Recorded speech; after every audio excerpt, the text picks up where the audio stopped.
Okay. I'm Scott Windsor, and this is using Python in the concrete industry. Um, I'm a civil engineer. And what does a civil engineer do? We design infrastructure of all kinds.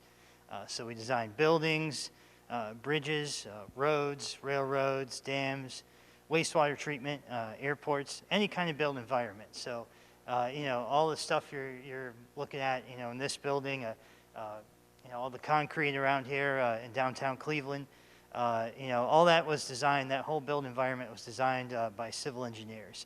They're the ones that make sure, structures stay standing and won't fall down, and things like that. So you use things that the civil engineer designed every day when you drive to work.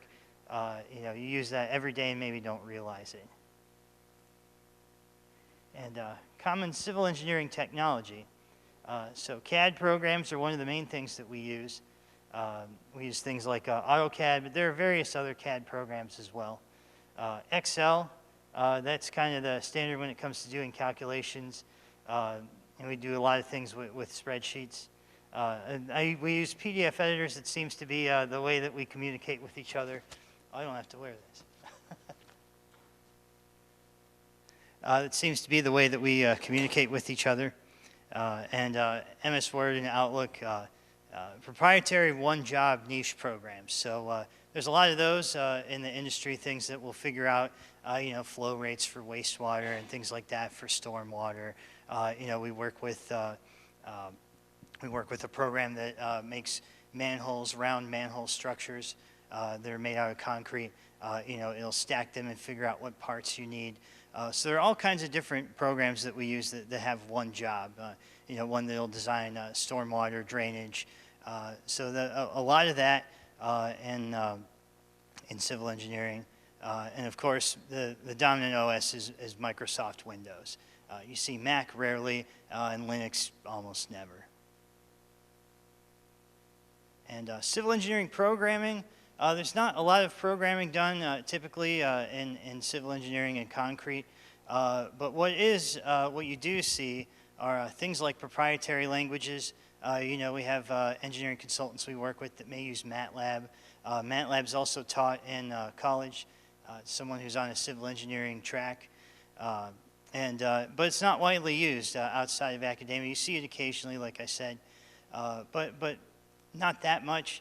And if you think about it too, it's very expensive for a license.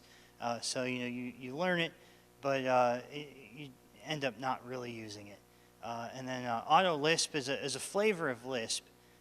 It's native to AutoCAD, so you can make scripts in AutoCAD with it. And some people do use it, but I'd say maybe 90% of people using AutoCAD don't really use Auto Lisp. And students who take a programming course, they tend to learn C or Java. Now, when I was in college learning civil engineering, I took a class and I wanted to learn some programming, and so I learned C, and I made some little applications to do some calculations and things. But C felt like the wrong tool for the job. It really wasn't as helpful as Python has been. And another thing you see is complex Excel spreadsheets that I say are used as kind of a program. These big elaborate spreadsheets with multiple tabs. There's all kinds of stuff within macros, and they get more and more complicated over time. And then I hear things like, well, yeah, I couldn't really understand coding, but they've made this big elaborate spreadsheet. That's just like one step away. You're almost there. But yeah, complex Excel spreadsheets, you see that a lot. Now, precast concrete is the kind of the section of civil engineering that I'm in. And I work for Mac Industries. We're a precast concrete company. We're about, I think, 25 miles southwest of here. And so we've made a lot of projects that are used in this area. And some of the things that we make in precast concrete are round manhole structures. You see that a lot. You'll see those manhole covers. And then there's a big round structure underneath it that you can't see. Rectangular catch basins. That's why roads don't flood, because of that drainage. barriers, tanks, box culverts, and noise walls are two products I work on that I'll talk about later. Planks and bridge beams, you see those in parking garages a lot. Anyone of you parked in a parking garage, it's made with a product that we make, those pre-stressed beams, and retaining walls you see as well. So a lot of different products that everybody uses but doesn't realize. And there are problems we have to deal with. We're solving problems all the time. Weight, lifting and shipping safely. Concrete is very heavy. It's very heavy. I'll design pieces that weigh 50, 60,000 pounds. We have to figure out how to ship them. We have to make sure they're not too tall or too wide. There's a lot that goes into it, a lot that we have to figure out. Constructability in a factory environment, so we have to make sure that these things can actually be built. You can put anything on paper on a computer screen, but the guys in the shop actually have to build it out of concrete and rebar. Timing and deadlines, that's huge. We have contractors, they have deadlines. They'll work with departments of transportation a lot. They have to close a road. So if you close a road, you're only allowed to close it for so long. If you close it for too long, you can get fined, and then that can get passed on to us. So there's a lot of pressure, especially this time of year when there's a lot of construction going on. Supply chain issues, particularly since the pandemic. It happened before, but problems getting wire mesh and things like that that we have to deal with. It's gotten a little better, but it's still definitely an issue. So one other thing we have to deal with. And approvals, meeting project specs, we have to get something approved. There's a big process of back and forth. We submit it, they mark it up. And then one big thing for us is concrete and construction industry are seasonal. So this is our very busy time of the year. Even though I've incorporated some Python into our work processes, still this time of year I'm not able to work on it much. It's something I work on a lot more in the winter when there's a lot less pressure, when it's less busy. Noise walls. This is a product that I work on. It's actually one of my favorite products to work on. I really enjoy this because it's something that everybody sees. So you've all seen these on the highway, and Mac has made miles and miles of them. I've designed a lot of them myself. They start off as a bunch of rectangles on my computer screen, and it's really cool to see them actually built. We have a big mold that opens up like a book. It's 8 feet tall, 24 foot wide. They pour concrete into it, and then it makes a noise wall. This particular noise wall is down in Route 8 in Akron. I worked on this jointly with my boss, who's been with the company since 1978. So a lot of knowledge there in precast concrete in our company. This is a noise wall drawing. This is the basic gist of it. A few formatting issues I would probably clean up, but basically it just kind of shows you all the different things with a noise wall. It has the top and bottom elevations, the different panels. And each of these stacks of panels that you can see, the 1, 2, 3 rectangles, that's called a bay. It has a top, middle, and a bottom panel. Now this is just a small piece of one. Typically these are hundreds of bays long. So you can see that would get repetitive drawing those. With noise wall design, it's a schematic drawing like I just showed you, hundreds of bays. And it used to take 2 to 3 days by hand in AutoCAD. I'd sit there at a computer and stare at these rectangles and copy and paste them and, make sure if there's a mistake, it can cost tens of thousands of dollars. Now you're scrambling to get trucks, you're making more product, and it can be tough. They have guys out on the job site. If there's a delay, we have to pay for that. So you're spending a lot of time just checking this. There's a lot of human error. When you're doing something that repetitive, it's easy to lose focus. And it used to take about 2 to 3 days for an average size noise wall, it encouraged human error, like I said. And I thought there has to be a better way. So I said, I learned Python, and I found a way to use Python to make noise wall drawings. And the response was, Python, never heard of it. Python is not commonly used, as I've said, in precast concrete and civil engineering. And they ask questions like, is it going to cost us any money? And no, Python's free. That's one of the great things about it versus a language like MATLAB. Well, if it's going to speed things up, go ahead and use it. So even if they didn't 100% understand what I was doing, they saw the results. And so now drawing a noise wall with Python, what I did was I used pandas to read a spreadsheet, a .csv, into a data frame. I wanted to do it that way because not a lot of other people in the company use Python. And I thought everybody, though, understands spreadsheets, as I've said. They all use Excel. So we can save it as a CSV and feed it into this program in Python. Iterates over the data frame. Each row is a bay in the wall. And that may seem tedious, but actually it's not bad. It's not bad. You just put in the top and bottom elevations. You make this spreadsheet, and it figures out how many panels you need and everything based on your capabilities. It calculates all the panels, posts, step blocks, and so on, the quantity. It can calculate how many yards of concrete, the weight. It's measured in cubic yards. So it figures out all that. It uses a library called ezdxf to draw the wall and save it as a CAD file. So that's really helpful. You don't have to do any CAD really by hand at all other than cleaning things up. And so a multi-day job. It now takes less than an hour. So that's probably our biggest success in using Python and bringing Python in to our work. With noise walls, it's really sped things up. And not only that, it's reduced human error as well. Because as long as that spreadsheet's correct, it's good. And actually what we used to do is we make the drawing, and then we would make a spreadsheet by hand off the drawing. So that's just so many steps, and we were able to eliminate those with Python. ezdxf library. So the ezdxf library is the library that we use. Makes CAD drawings in Python. Creates lines, shapes, text, but really any DXF entity, anything you can do in CAD, you can do in this. It saves files in a DXF format, which is usable by AutoCAD, but also other different types of CAD programs that you'll see out there, and automates repetitive CAD tasks. And just a really easy, quick example, kind of the CAD equivalent of a hello world, I guess.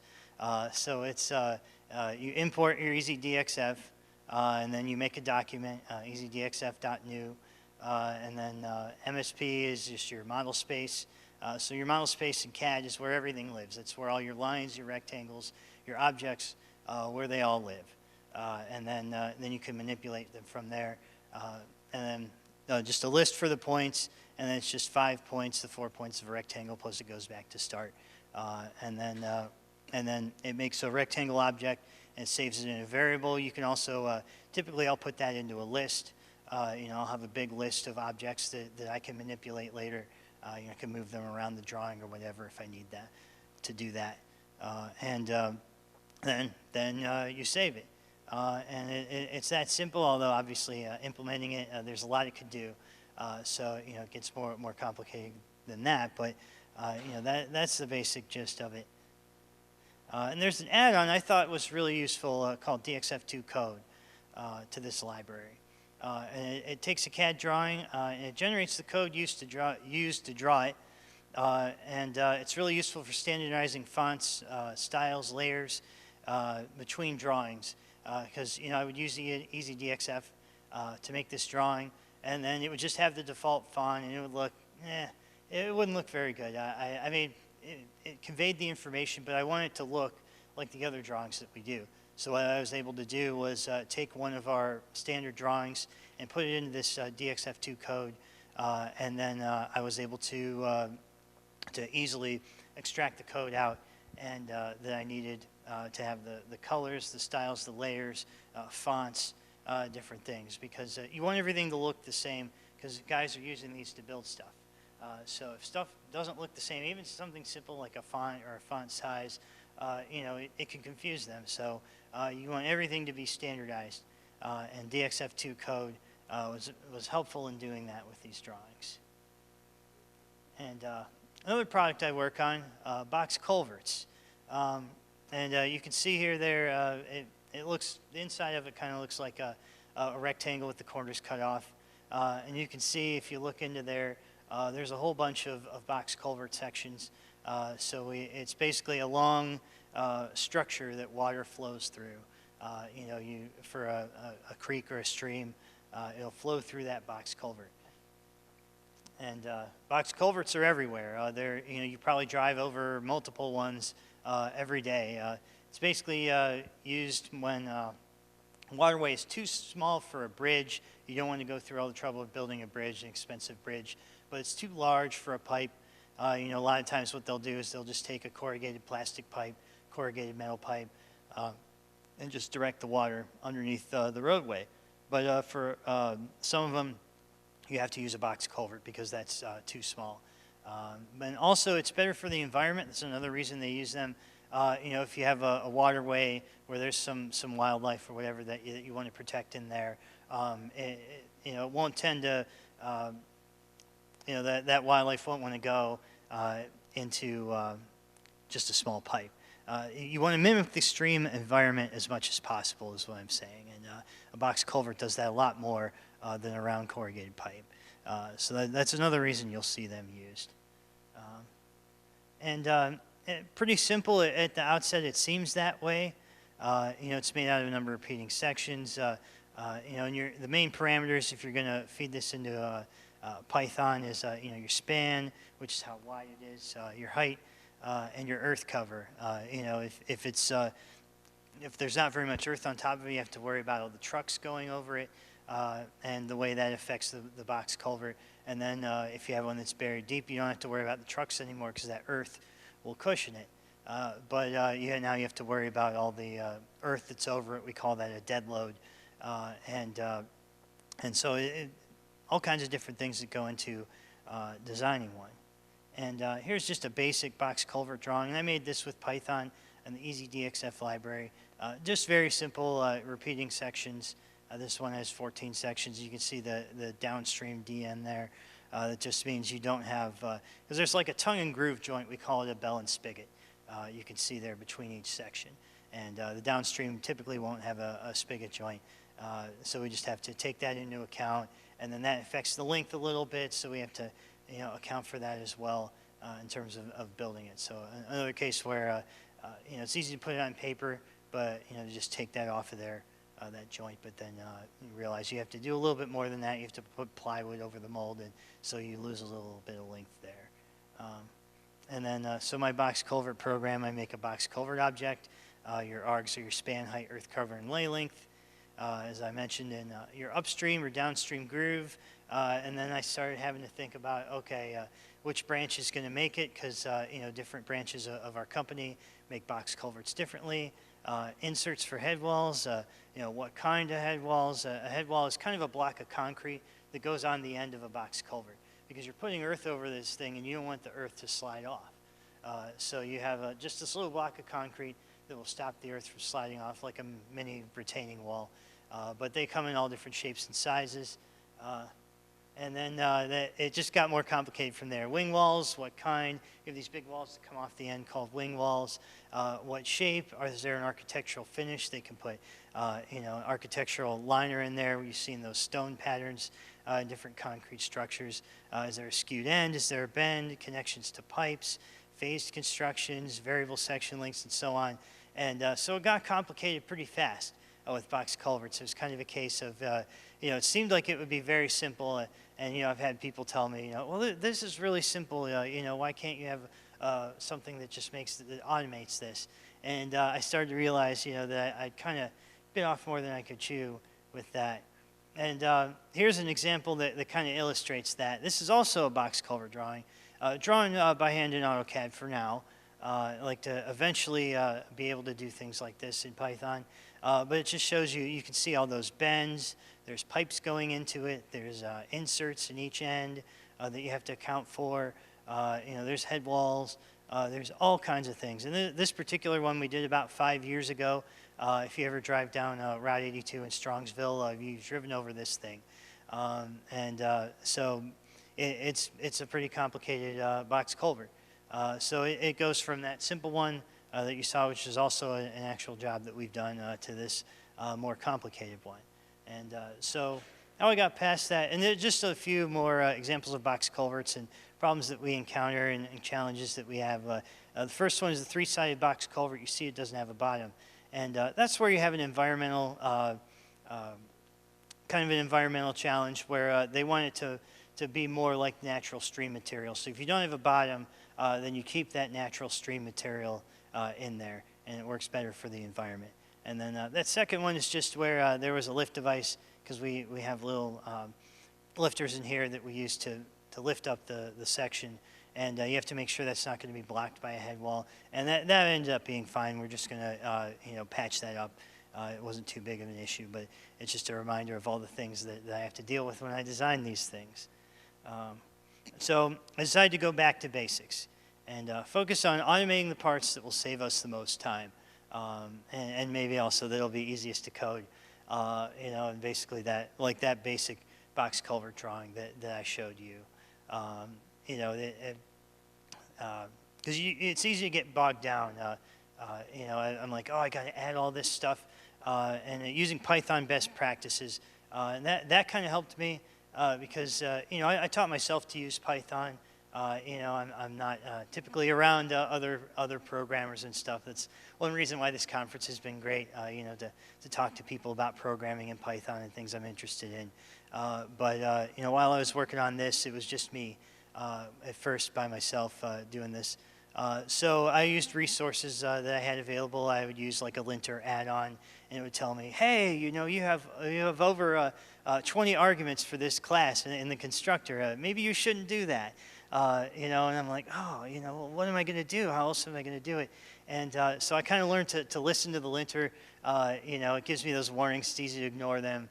I just go ahead and say, okay, well, how can I, do this better? And then I found out that I don't really need 20 some odd parameters. I only need 4, span, height, earth cover, and lay length. That's really all I need. All that other stuff, I can make another object for what branch it's being made in. I can, I can make another object for the head walls, and I can link them all together somehow. So that was kind of helpful, just using resources like that to help me kind of slow things down and make things simpler. Like I said, just break it up into manageable parts. Don't try to do everything at once. Just automate one thing and then go on from there. And one little thing that I worked on was civil stationing, and it's basically a unit of measurement that's 100 feet in length. So for example, 46 plus 6.5 and 48 plus 8.5 are 220 feet away from each other. And you don't really have a 0 plus 0, 0 station. It's more important where the points are relative to one another. I don't know, I just, it seemed like something so simple, but I had trouble getting Python to parse that the way I wanted, and I ended up having calculation errors. So I went ahead and made my first package, uploaded it to the Python package index. It was just a very small, very small problem, but I Googled all over the place and I couldn't find anything where somebody had done that. I guess maybe just Python isn't used that much in civil engineering is what I thought. And so it's just a simple package. It makes a station object. And then I went ahead and went in the other dimension, did it in 2 dimensions. So you have, your stations that go along a line. Okay, think of the center line of a road. So you're standing in the road on in the double yellow lines looking down it. That's kind of your stations. How far, if something is 1 station away, 2 stations away, 100 feet, 200 feet. And then there'll be an LT and an RT number, so left and right from there. And then I just went ahead and did that in 2 dimensions. It uses the Pythagorean theorem to calculate how far some points are away from each other. It's very helpful with laying out box culverts, sound walls, that kind of thing. And then I uploaded the Python package index, and that was obviously, my first package. I was pretty proud of it. It's a small thing, but a small but unsolved problem. What I learned from that was, how to organize, build, maintain, upload, and update a Python package. I used those skills to organize my work projects as packages. I made a minimalist package repository on the company drive, And so now I'm able to more easily distribute packages at work. When I do eventually train some of my coworkers on this, they can just use pip to install this from our company drive, which makes things a lot simpler. Wire mesh sheet weights, that's another kind of unsolved thing I saw. Not really unsolved, but just I didn't see anything out there that calculates it. And there's a lot of parameters that go into that: length, width, main spacing, cross spacing, main size, and cross size. So you have your main wire, and think of wire mesh. You can almost think of you might have seen fences that have like a crisscross wire mesh, and that's what this is most like. It's basically a reinforcing that goes into concrete because all concrete is reinforced with some kind of steel. So it calculates the weight of these things because it just took a long time to do by hand. So I made a basic package to speed up the calculation, uploaded my second package to Python Package Index. I called it Haywire. Surprised that wasn't already taken. Yeah, so that's my second package. And I've learned a lot from doing that. This is just basic stuff that we're doing in Python? Maybe, but it had a big impact on our work. And so we're going to continue with it and implementing Python and more things with what we do. And Python is outside the box for us. Like I said, nobody there had heard of it. As for civil engineers and concrete in general, civil engineers have a strong math background. And I also didn't mention, but precast concrete is kind of an intersection of civil and mechanical engineering because you deal with a manufacturing process as well. So we always also work with mechanical engineers, and people that come from all different kinds of backgrounds. And we all have a strong math background, so I think that if we can do these complex Excel spreadsheets, we can definitely understand Python, or at least the basics of it, enough to run a program that can automate some things. So I think that it could be more widely implemented with proper training. And what's next? Using tools like IPython and Jupyter Notebooks. I use those a lot just as a calculator. I used to write all these things down by hand. I'd have all these notebooks and stuff everywhere.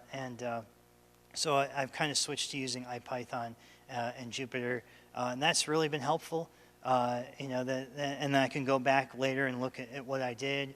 That's helped a little bit with speed and accuracy. And use packages to distribute more easily at work. Like I said, train other engineers. Distribute programs. I'm kind of leaning towards using command line applications rather than a GUI, just because that takes a lot of time. But I think, like I said, the people I work with can understand that. Civil engineers, mechanical engineers can understand that. And Python can do just about anything. Maybe concrete isn't something that you think Python would be used for, but it's certainly been useful for us. And thanks for coming to my talk.